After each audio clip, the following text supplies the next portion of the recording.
I hated my father. When I was little, I had a favorite soft doll. She was affectionately called my Bieber. I carried my Bieber with me everywhere. I loved this doll so much that I could not part with it, no matter who tried to take it away from me. My cousins always tormented and teased me by playing stay away. But I knew the secret of how to get Bieber back. All I had to do was cry, and the boys would quickly stop playing their games. One night, I left Bieber in the yard. Soon after dinner, I remembered that I had left my favorite doll. We lived in the village then. When I say it was dark outside, I mean pitch black.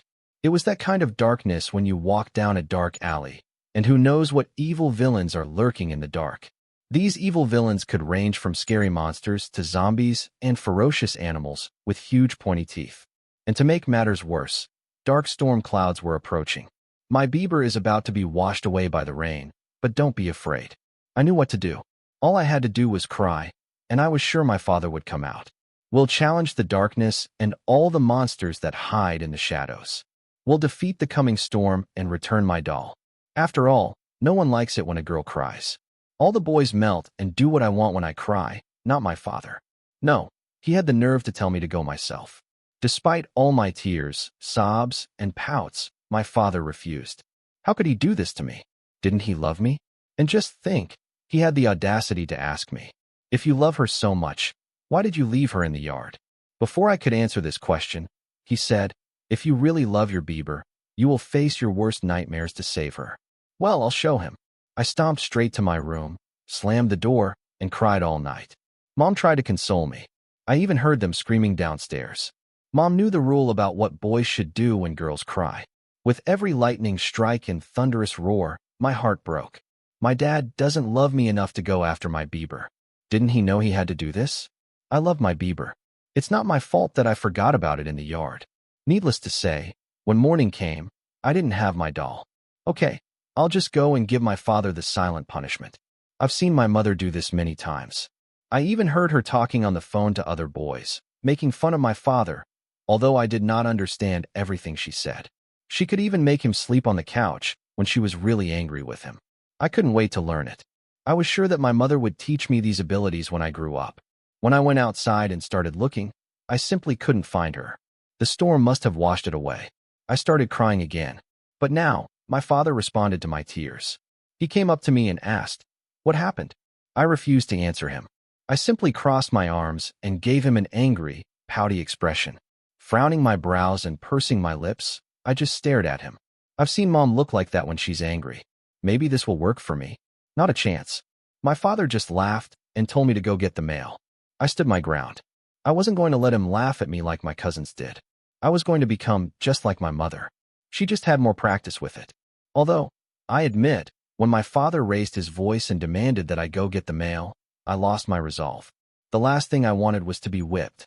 Not that my father had ever laid a hand on me, but the tone of his voice was quite intimidating. So I walked down the gravel path to the mailbox. Along the way, I kicked a rock or two, pouting my lips and muttering curses about how I wish my father would go away forever, or how he needed to stay in the dark with all those monsters. Let's see how he likes it. It was my favorite stuffed toy, and he didn't care. When I approached the mailbox, the tears flowed even more than before. But these were not tears of sadness. These were tears of joy. In the mailbox, protected from the heavy rain the night before, lay my precious Bieber. It was not destroyed. She wasn't lost. She was safe and sound and back in my arms. I will never let this happen again. I promised Bieber over and over that I truly loved her and would never forget her again. I hated my father. While I learned that the crying game wouldn't work on my dad, my mom refused to give up. The screams did not stop. The doors slammed, the dishes broke, and the phone calls when my father was not at home became more frequent. I never really heard what my mother was saying because she was always whispering on the phone, but I heard her giggle. Besides, she always hung up the phone when her father entered the house.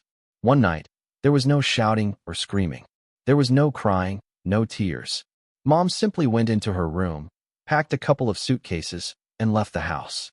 A strange man in a red pickup truck was waiting for Mom in the driveway. She threw her suitcases into the back of the truck, climbed into the cab, and never looked back. I couldn't believe it. Mom left. Who will teach me the rules of the game of tears? Who will show me the powers she used on my father to make him sleep on the couch? She had to teach me everything. Of course, my father spent hours telling me that her leaving was not my fault, that this is a problem between him and his mother. He said they both love me, but they need some time to sort out their differences. I was so angry at him for making my mom leave. I even spat back at him. If you really loved her, you would face your worst nightmares and follow her. Let me tell you something about my father. He was a big man, at least in the eyes of a child. He was strong. When a child first sees this giant breakdown and cry, it changes everything. Mom showed me that he has a tender side. He was a weakling. I think that's exactly the word she used on the phone to one of her friends. Unfortunately, I was still just developing the abilities that my mother possessed. Even though my parents divorced, I still had to stay with my father. I begged and begged to live with my mother. After all, my father was a weakling. Besides, I needed to find out what other powers girls have over boys. My father, out of spite, insisted that I stay with him. He made sure that I never saw my mother in court, or during divorce proceedings, or even when I spoke with the judge. He made sure she was never there. In fact, he went so far as to force me to spend only one Christmas. All my other divorced friends said they loved Christmas. Instead of one family Christmas, they have two. Some of them told stories about how one parent always felt guilty and smothered them with gifts, while the other gave several gifts. But they were very expensive. Why did I never get this? Why didn't I have this power? Look, this is all my father's doing. If I lived with my mother, I would know how to spend 2 Christmases. I hated my father. When I got older and went to high school, I hated doing homework. I hated going to class, especially biology. Do you know how disgusting it is to dissect a worm? It was even worse when we had to slaughter the pig. The stench was somehow ferocious. It was like going to the boys' locker room after football practice. Who cares about anatomy? Who cares about recessive genes and chromosomes? It's not like you hear people talk about it in real life. Luckily, I discovered that there are others who hate their parents as much as I hated my father. I will have every chance to spend time away from home and from my father. Even though I knew that my friends hated their parents, I was jealous of them. I would live in these huge houses. They had the latest gadgets, computers, and everything. My father never had anything like this. This was another reason to hate my father. He didn't buy me all the cool things. This was another loss of mine. No, dating was the worst. I went on a date with a very nice guy. He did things that made my heart race, whether it was speeding through town at nearly 100 miles per hour or breaking into places we weren't supposed to be. The danger and excitement made my heart race. I was caught between fear and this roller coaster rush of adrenaline. So when the boy kissed me, it felt like my whole world was spinning. My head was floating in 7th heaven. This boy took me to heights I never thought possible. Unfortunately, my father had a way of quickly bringing me back to earth. When the boy dropped me off at the house, my father was already waiting for us. He had a pair of shotguns that he was conveniently cleaning as we pulled into the driveway. He made me come up to my room so he could chat with my boyfriend. Needless to say, I never dated this guy again. From that very night, the boys refused to meet me out of fear of my father. I knew crying on the stairs wouldn't help me. If I'm gone all evening, he'll just come looking for me. This was even more awkward than the gun cleaning incident. I couldn't believe my father was doing this to me. He was ruining my life. Just because his mom left him for some handsome guy doesn't mean he can take it out on me. But there comes a time in a child's life when he begins to look at his parents differently. While under house arrest for yet another violation of my father's rules, I decided to clean out one of the closets. After all, it was a place where I could put my clothes and shoes. While I may not have had many of the latest toys, gadgets, and electronic devices like all my friends, I had all the clothes I wanted. Walmart might not have been as fancy as Aeropostale or Abercrombie & Fitch, but getting 3 t-shirts for the price of one made sense to me. I worked hard for money, and I wasn't about to throw it away on a blouse that would be out of style by next year. Okay, maybe my father's teaching wasn't so bad. This closet was in desperate need of cleaning. Time must have forgotten about this place because there were cobwebs everywhere. Okay, maybe not everywhere, but there was definitely a lot of it. The one you can't see, the one that gets in your hair and sticks to you no matter how many times you try to take it off.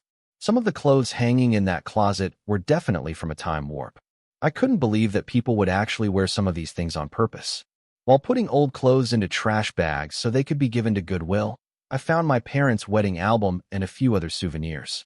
Leafing through the album, despite the outdated fashion and long-forgotten hairstyles, my mother looked simply gorgeous in her white wedding dress. Her eyes showed love for my father. In addition, my father, who never wore a tie or jacket, looked very impressive in a rented tuxedo. Picture after picture brought back memories of when my parents were together, when they were in love. But just like the faded photographs in the dust-covered album, that was so long ago. Yet seeing my father in a much happier state of mind was completely different. In recent years, since his mother left, there was neither a sparkle in his eyes nor a spring in his gait. The only time I saw a glimpse of this reaction was when I received some kind of award from school, no matter how stupid it was. No matter the function or reason, my father was there to encourage me. In my opinion, he did this to confuse me to no end. But after I looked at these photos, my mind began to wonder if I was seeing everything clearly enough. Moreover, I have never seen my mother at these events. Putting aside the photo album, I came across a collection of letters. Judging by the size of the container, it contained a ton of love letters. It's amazing how sentimental they can be. It's not like now where people post their status on Facebook or tweet about their feelings for someone, or even send a funny face. No, these letters were long and drawn out.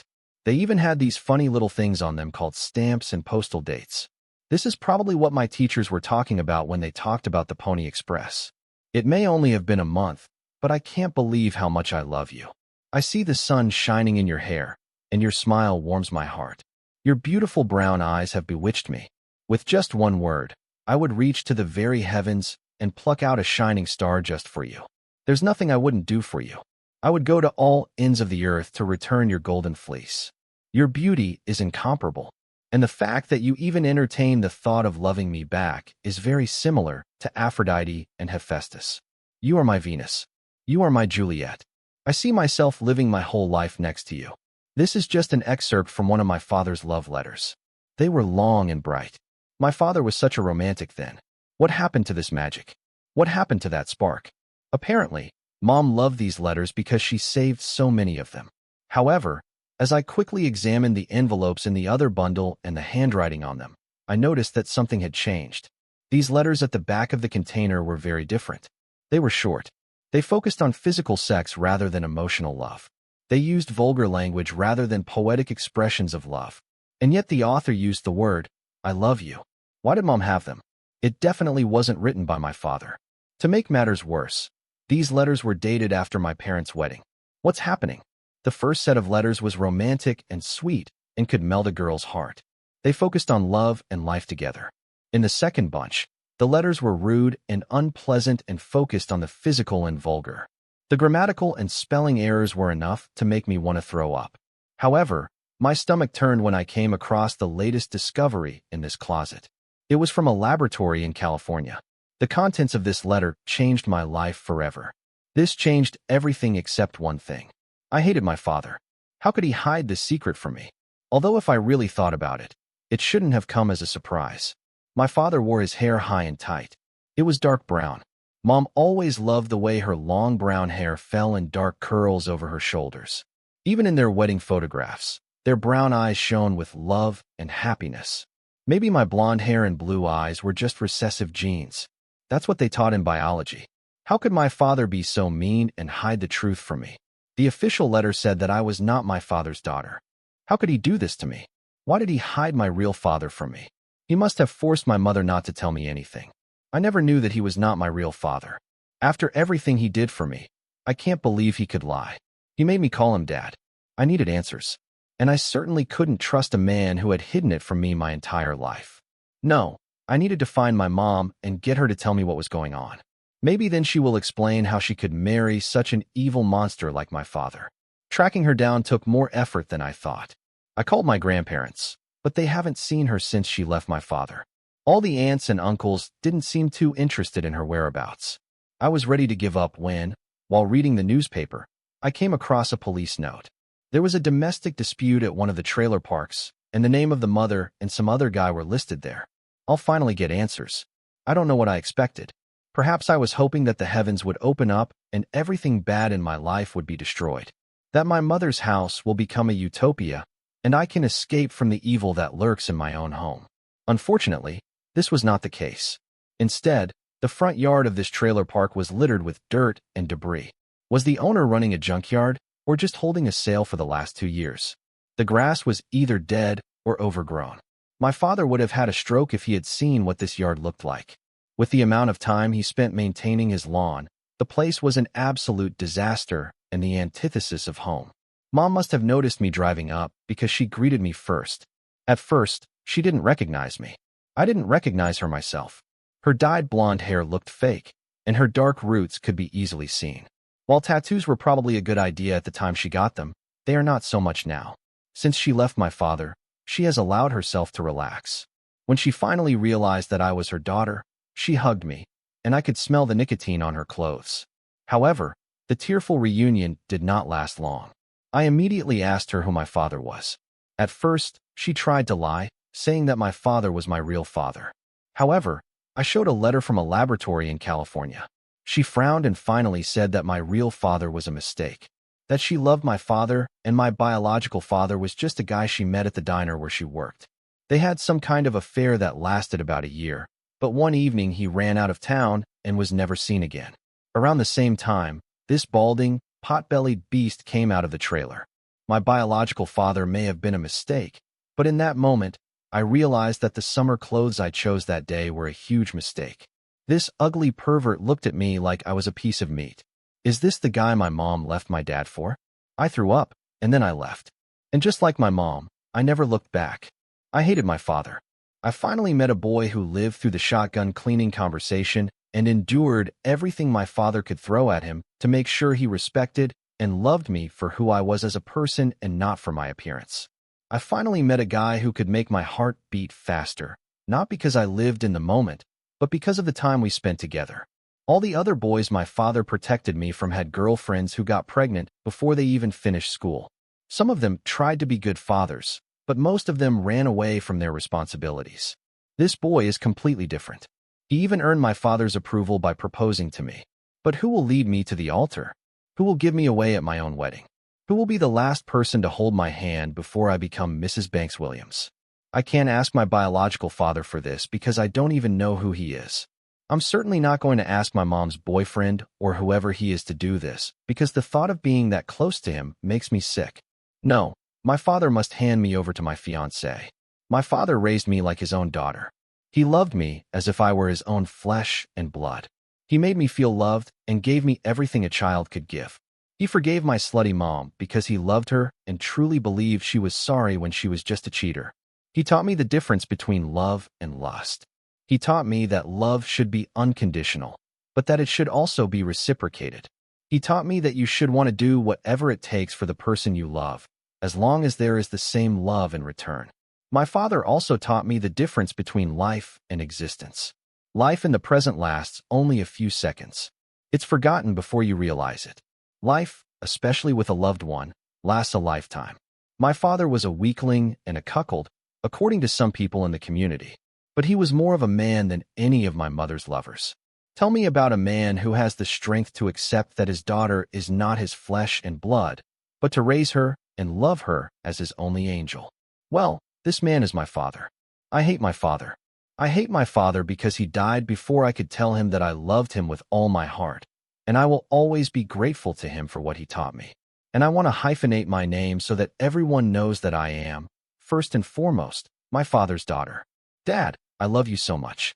There wasn't a dry eye as Melissa Banks walked off the podium and collapsed in tears at the head of her father's coffin. Her fiancé, Aaron Williams, rushed to her side to comfort her during her loss. It was at this point that he completely understood his fiancée and no longer complained about her desire to hyphenate her name in memory of her father. Even the old gossip girls who had been gossiping about Liz Banks' numerous flings with men and Steve Banks' lack of action looked away in shame. The only word that was spoken was a quiet amen from the pastor. Subscribe to our channel so that your second chaff doesn't cheat on you, and go ahead and listen to the next story, because this story is nothing compared to the next one. If you're under 18, don't even think about listening to the next one.